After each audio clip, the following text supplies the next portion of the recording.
Namaste, I'm Lauren, the founder of Sonic Yoga. I want to invite you to join me for a free virtual summer solstice meditation practice this Tuesday.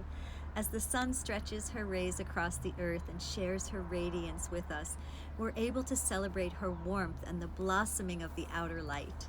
But also, more importantly, how the reflection of the outer light allows for our inner light to grow. We all have supreme light inside of us.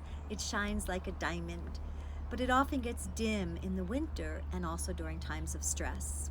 So if you want to take some time to honor this sacred juncture of the solstice, it can be a powerful opportunity to turn on that inner light, activate your vision, whether it's psychic, intuitive, just plain old prayer, or a deep desire.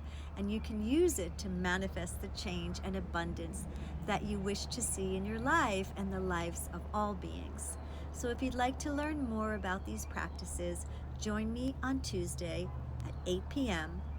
Thank you, and I look forward to spending time together and meditating and honoring the coming of the sun and the blossoming of the inner light.